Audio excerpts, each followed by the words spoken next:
Assalamualaikum warahmatullahi wabarakatuh. Bismillahirrahmanirrahim. Alhamdulillahirrabbilalamin. Wabihi nasta'in wa ala umur dunia waddin. Wassalatu wassalamu ala khatamil anbiya'i wal mursalin. Wa ala alihi wa sahbihi ajma'in amma ba'da. Nasihatku kepada saudara-saudaraku yang baru keluar dari golongan Islam jamaah. Nasihat ini pertama-tama tentu saja Ana tujukan kepada diri Ana yang masih banyak kekurangan dan juga kepada saudara-saudaraku yang saya cintai karena Allah yang baru keluar dari kesesatan akidah golongan Islam jamaah.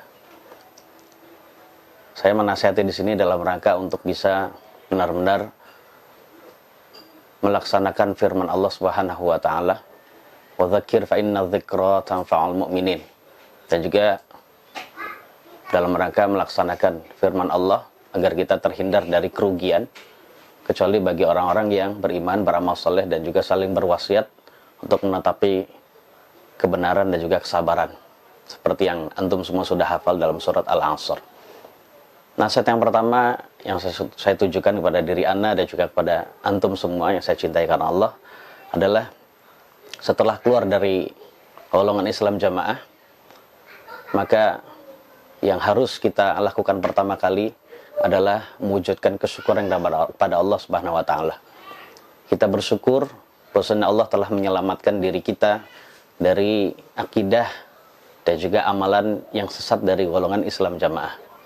Kita bersyukur kepada Allah yang seandainya Allah mematikan kita dalam akidah ini, maka kita tentu saja terancam neraka. Jamaah sekalian, saudaraku yang dirahmati oleh Allah Subhanahu wa taala, kesyukuran ini tentu saja kita sudah mengetahui faedahnya.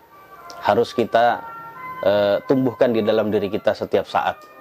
Karena dengan kita keluar dari ajaran yang sesat ini, akan membuat kita insya Allah mendapatkan kebahagiaan dan juga keselamatan kelak di akhirat.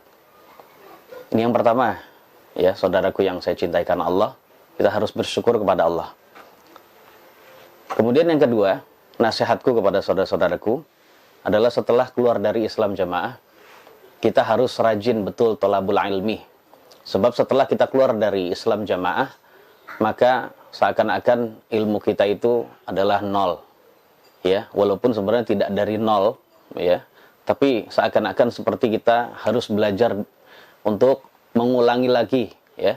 Kita khawatir ilmu yang kita ketahui sebelumnya dan juga amalan yang sudah kita ketahui sebelumnya itu adalah amalan yang keliru. Maka perlunya kita mengupdate untuk bisa menjadi orang yang benar-benar berbahagia dengan rajin thalabul ilm. Dahulu kita di aliran Islam jamaah, kita selalu menuntut ilmu paling tidak 2 kali sepekan atau 3 kali. Nah sekarang ini adalah ujian yang Allah berikan kepada kita, ya selain nikmat dan juga ujian. Setelah kita keluar dari Islam jamaah dan tidak ada yang menyuruh kita, maka hendaknya hati kita lah yang menyuruh kita untuk bisa rajin thalabul ilmi. Jadi datanglah ke majelis-majelis ilmu yang bermanfaat, majelis-majelis ilmu para asatidzah yang mengajarkan akidah Ahlus Sunnah wal Jamaah. Ya, seperti itu. Adapun ilmu yang wajib kita semua pelajari setelah keluar dari Islam jamaah tentu saja adalah ilmu akidah. Ilmu akidah. Karena kesesatan Islam jamaah yang paling parah itu adalah masalah akidah. Kita pelajari akidah salafus saleh, yang itu termasuk akidah Ahlus Sunnah wal Jamaah yang mendapatkan jaminan dari sabda Nabi SAW, termasuk yang diharapkan akan masuk ke dalam surga, atau yang dipastikan masuk ke dalam surga bagi orang yang menetapinya. Jadi kita pelajari seperti itu jamaah sekalian, teman-teman sekalian yang saya cintai karena Allah. Jadi agar kita tidak terus-menerus tersesat. Jadi justru harus sering mengaji. Kemudian ilmu fikih ibadah yang harus kita pelajari juga. Sebab ibadah kita setelah kita keluar dari Islam jamaah, bukan berarti saya menganggap bahwasanya ibadahnya tidak sah. Insya Allah tetap sah. Tapi perlunya ada kita peningkatan. Karena ada beberapa hal yang sebenarnya penting juga harus kita ketahui berkenaan dengan masalah ibadah itu sendiri yang belum banyak kita ketahui. Ya, seperti itu. Dan juga ibadah-ibadah yang lain, ya, atau juga ilmu-ilmu yang lain yang wajib kita cari. Harus rajin menuntut ilmu. Ya, kalau kita tidak rajin menuntut ilmu, maka yang terjadi adalah kita akan terus-menerus di dalam syubhat. kita menganggap bahwasannya bekas-bekas ya ajaran yang ada di dalam Islam Jamaah masih ada di dalam diri kita.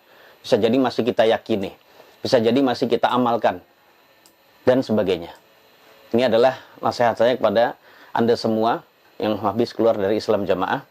Yang kedua, sebagai bentuk kita harus rajin thalabul ilmi, setelah kita keluar dari Islam Jamaah, maka saya nasihati untuk tidak mengajar dahulu. Karena mengajar itu memiliki keilmuan yang cukup. Keilmuan yang benar-benar sudah diyakini kesahihannya, yang sudah diyakini kebenarannya. Nah, sejak kita keluar dari Islam Jamaah, maka kita banyak menghadapi atau banyak mengalami, meyakini, mengamalkan hal-hal yang belum tentu benar. Maka nasihat saya, setelah keluar dari Islam Jamaah, janganlah Anda mengajar. Walaupun Anda dahulu menjadi seorang mubalik daerah, mubalik desa, mubalik kelompok atau guru pondok, maka mohon maaf, taulah diri setelah antum keluar, antum belum ada apa-apanya. Maka saran Anda, janganlah mengajar. Janganlah mengajar umat secara umum. Namun Anda boleh setelah Anda pergi kajian ke Ustadz Ahlus Sunnah, kemudian Anda mengajar kepada keluarga antum, tidak mengapa. Tapi untuk mengajar orang dalam jumlah yang banyak, ini adalah Anda tidak menyarankan. Dan Anda sendiri ya melarang Anda melakukan demikian. Karena tentu saja bagi orang yang baru keluar, ini harus membutuhkan ilmu yang banyak. Kalau Anda ingin mengajar ke depan, silakan, nggak masalah.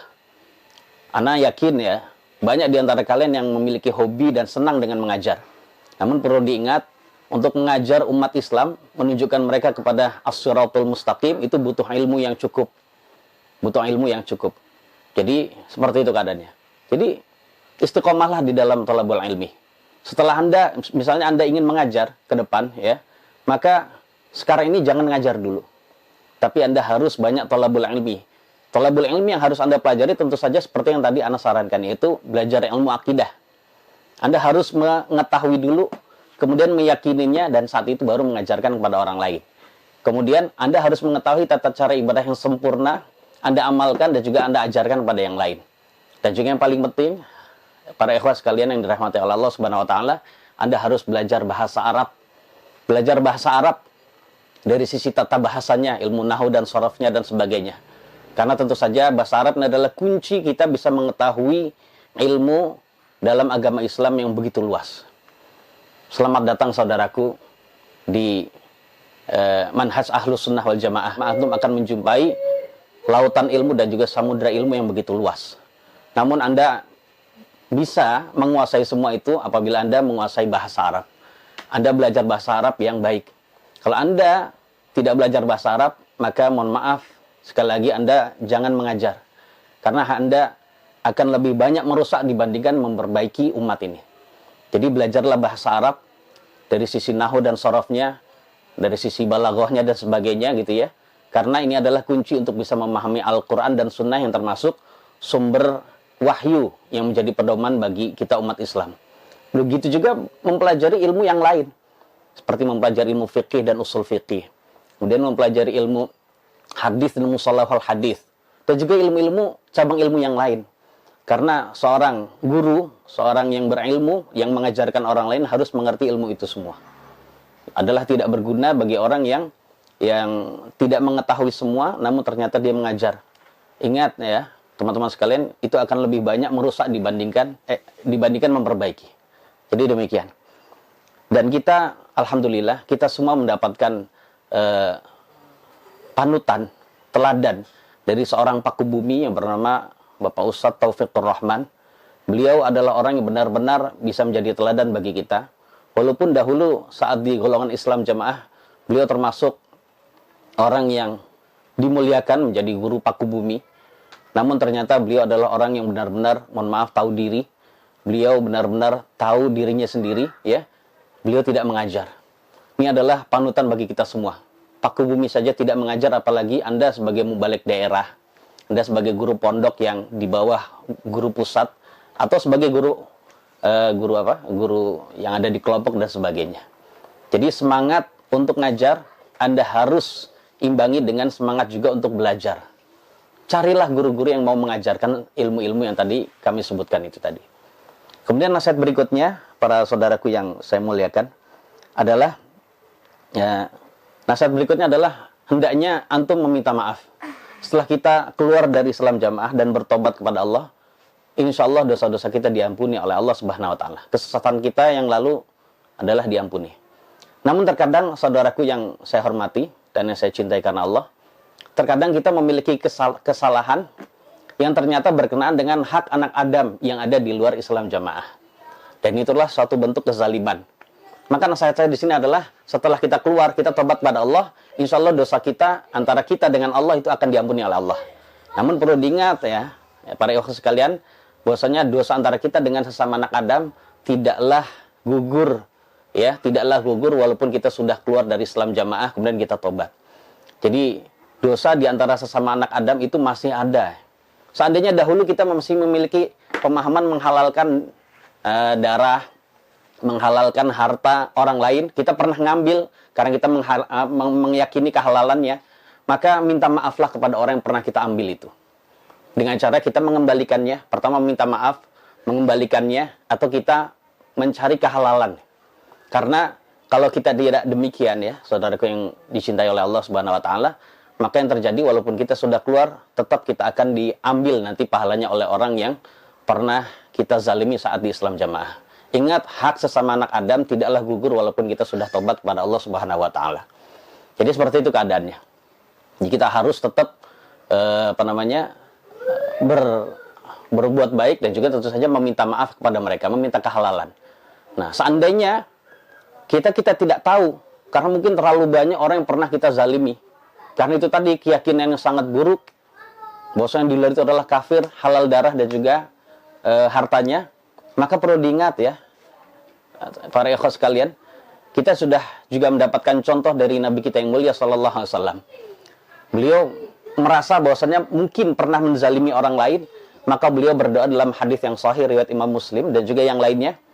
Beliau pernah berdoa, Allahumma fa'ayyuma mu'minin sababtuhu faj'al dzalika lahu qurbatan ilaika yaumal qiyamah. Ya Allah, orang beriman mana saja yang pernah saya caci maki, maka jadikanlah cacianku itu sebagai pendekat diri kepada engkau bagi dia di hari kiamat. Jadikan itu sebagai pahala bagi dia, ampunan bagi dia ya Allah. Seperti itu ya. Walaupun kita tidak hafal lafaz seperti itu, kita pakai bahasa Indonesia saja. Ya Allah, saya tidak tahu siapa-siapa saja yang pernah saya zalimi saat di Islam jamaah. Maka jadikanlah kezaliman saya kepada mereka itu adalah sebagai rahmatmu, sebagai ampunanmu, sebagai derajat yang tinggi bagi dia di sisi engkau di hari kiamat. Ampunilah dosa mereka ya Allah, seperti itu. Kita sering doakan mereka. Insya Allah Allah Subhanahu Wa Taala ya akan memaafkan kita, ya, karena ketulusan kita tidak tahu. Karena kita tidak tahu begitu banyak orang dan kita juga tidak sempat meminta maaf. Insya Allah ya kita akan dimaafkan oleh Allah dan tidak akan orang-orang yang pernah kita zalimi diberi kesempatan oleh Allah untuk mengambil pahala kita. Sebab Allah Subhanahu Wa Taala telah memberikan kita ilham yang baik untuk berdoa kepada Allah untuk mereka. Jadi seperti itu ya. Jadi tidak cukup kita tobat tapi harus minta maaf. Nasihat saya yang berikutnya adalah, saudaraku yang saya cintai karena Allah, adalah kita banyak-banyaklah mendoakan orang-orang yang tersesat. Jadi banyak-banyaklah mendoakan orang-orang yang tersesat. Jadi seperti saudara-saudara kita yang masih di dalam golongan Islam jamaah, doakanlah mereka. Doakanlah mereka agar mereka kembali kepada yang benar. Jadi seperti itu. Jadi jangan kita menjadi orang yang mencaci maki mereka. Tidak boleh. Jadi sebagai bentuk kita mendoakan berarti kita memperlakukan mereka baik. Kita juga tidak boleh mencaci maki mereka ya. Tidak boleh mencaci maki mereka. Jadi walaupun sekarang alhamdulillah ya, ini sebagai bentuk kesyukuran kita kepada Allah adalah kita tidak mencaci maki mereka. Karena jangan sampai kita seperti yang disebutkan di dalam hadis Nabi yang mulia yang disahihkan oleh sebagian ulama seperti Imam At-Tirmidzi, Nabi kita sallallahu alaihi wasallam bersabda, la tudhhirish syamatata li akhik. Janganlah kamu menampakkan rasa senangmu ketika saudaramu mendapatkan musibah. Sama seperti itu. Mereka dalam kesesatan, kemudian kita merasa senang dengan kita caci maki mereka. Jangan sekali-kali demikian. Fayarhamahullah wa yabtalik. Karena itu akan bisa jadi menyebabkan Allah merahmati dia dan juga memberikan ujian dan juga cobaan bagi kamu. Jadi jangan sampai seperti itu jamaah sekalian. Dan juga kita dinasehati di dalam hadis Nabi yang lain yang disahihkan juga oleh Imam At-Tirmidzi gitu ya. Yang dihasankan oleh Imam At-Tirmidzi, "Man 'ayyara akhahu bi dzambin lam yamut hatta ya'malahu." Atau kama qala Rasul. Siapa saja yang mencaci maki saudaranya karena perbuatan dosa, maka dia tidaklah mati melainkan sampai dia melakukan dosa tersebut. Janganlah caci mereka. Jadi pandang mereka, saudara-saudara kita yang tersesat, baik dari golongan Islam Jamaah dan yang lainnya, sebagai pandangan yang kasih sayang. Karena seperti kata Syekhul Islam Ibnu Taimiyah rahimahullahu taala, arhamun nasi bin nasi hum ahlus sunnati wal jamaah. Manusia yang paling sayang terhadap sesama manusia adalah ahlus sunnah wal jamaah. Jadi ahlus sunnah wal jamaah adalah orang yang paling sayang terhadap sesama umat manusia. Jadi jadilah seperti ahlus sunnah yang jamaah yang sesungguhnya. Jadi sayangi mereka. Jadi jangan pandang mereka sebagai musuh kita, tidak demikian. Tapi pandangilah mereka seperti halnya saudara kita yang harus kita sayangi. Nah, sebagai bentuk itu ya kita harus benar-benar mendoakan mereka. Kita juga mendapatkan contoh yang baik ya saudaraku yang dirahmati oleh Allah Subhanahu wa taala, mendapatkan contoh yang baik dari seorang ulama Ahlus Sunnah wal Jamaah bernama Imam Ahmad bin Hanbal rahimahullahu taala. Beliau seringkali mendoakan baik saat sujud kepada orang yang sesat. Jadi seringkali beliau ketika sujud itu berdoa, Allahumma man kana min hadhil ummati ala ghairil haqqi wa huwa yadhunnu 'alal haqqi faruddahu lil haqq liyakuna min ahlil haqq. Allahumma man kana min hadhil ummati 'ala ghairil haqq wa huwa yadhunnu 'alal haqq faruddahu ilal haqq liyakuna min ahlil haqq. Ya Allah, siapa saja dari umat Islam ini yang berada di atas kebatilan, dan dia menyangka dia di atas kebenaran, maka kembalikanlah dia kepada kebenaran agar dia sama-sama menetapi kebenaran. Jadi seperti itu. Jadi sebagai bentuk kita sayang terhadap mereka adalah kita mendoakan mereka, walaupun mungkin dengan bahasa yang lain. Jadi kita doakan. Paling tidak ketika kita menjumpai kesesatan mereka, kita berkata, hadanallahu wa iyyahum ilal haq. Semoga Allah menunjukkan kita dan juga mereka kepada kebenaran. Ingat, kita sudah pernah belajar bahwasannya faedahnya kita mendoakan baik orang lain dalam keadaan orang yang kita doakan tidak tahu, itu adalah sangat besar sekali. Rasulullah SAW pernah bersabda, da'watul muslimi li akhihi bi dhahril ghaibi mustajabah. Jadi doanya seorang muslim untuk saudaranya dalam keadaan saudaranya tidak tahu didoakan, ini akan dikabulkan oleh Allah Subhanahu wa taala. Mustajab doanya. Ya. Inda ra'sihi malakun muwakkal. Nabi bersabda, di dekat kepalanya orang yang berdoa untuk saudaranya itu ada malaikat yang Allah tugaskan. Kullama da'a li akhihi bi khairin qalal malakul muwakkalu bih. Amin walaka bimithlin. Jadi setiap kali dia mendoakan saudaranya dengan doa yang baik, maka malaikat yang ditugaskan oleh Allah itu berkata, amin walaka bimithlin. Ya Allah, semoga Kau menunjukkan saudaraku kepada kebenaran. Maka saat itu malaikat tersebut akan berkata amin. Kita tahu amin itu maknanya adalah semoga Allah mengabulkan doamu. Ya, semoga Allah mengabulkan doamu. Walaka bimithlin. Dan kamu juga mendapatkan apa yang kamu minta untuk saudaramu. Kamu mendapatkan seperti apa yang kamu minta untuk saudaramu. Jadi faedahnya sangat besar ya, wahai saudaraku yang saya cintai karena Allah, kalau kita mendoakan orang lain. Pertama, itu menunjukkan bahwasan kita benar-benar tulus, ikhlas gitu ya. Kemudian faedahnya adalah cepat dikabulkan oleh Allah Subhanahu wa taala. Dan yang ketiga adalah paling tidak faedahnya itu adalah kembali kepada diri kita juga. Jadi demikian. Kemudian nasihat saya yang berikutnya kepada saudaraku yang baru keluar dari Islam Jamaah adalah tetaplah tekun beribadah kepada Allah Subhanahu wa taala. Bahkan harus lebih rajin beribadah kepada Allah Subhanahu wa taala. Artinya dahulu kita ketika mendengarkan azan dan tidak menjumpai masjid Islam Jamaah, sehingga kita sholatnya itu menunda-nunda. Setelah kita keluar, janganlah kita demikian. Jangan kita demikian. Karena kita menganggap bahwasannya setelah kita keluar dari Islam Jamaah, kita boleh melakukan ibadah dimanapun. Tidak seperti manhajnya Nasrani yang melakukan ibadah itu hanya di masjid tertentu saja. Jadi seperti itu. Segeralah datangi azan. Kalau kita mendengarkan azan untuk panggilan sholat. Dan juga sholatlah bersama dengan mereka dengan mencari pahala yang besar di sisi Allah dan juga keikhlasan. Jadi seperti itu. Dan juga ibadah-ibadah yang lain. Justru jangan kita mengendur semangat kita dalam melaksanakan ibadah kepada Allah Subhanahu wa taala. Dan yang terakhir, nasihat saya setelah Anda keluar dari Islam Jamaah, maka hendaknya Anda segera mendekat kepada masyarakat Islam setempat, termasuk tokoh masyarakat, dan jelaskan bahwasan kenapa Anda keluar, bahwasannya karena akidahnya begini dan begitu. Jadi mendekatlah, ya seperti itu keadaannya. Seandainya Anda menghadapi suatu ancaman, maka dengan mendekat Anda bisa mendapatkan perlindungan dari Allah, kemudian dari mereka semua. Wallahu a'lam bishawab. Semoga Allah memberikan tambahan faidah dan manfaat bagi saya dan juga bagi antum semua yang saya cintai karena Allah. Semoga Allah memberikan kita kebaikan di dunia dan juga di akhirat. Wassalamualaikum warahmatullahi wabarakatuh.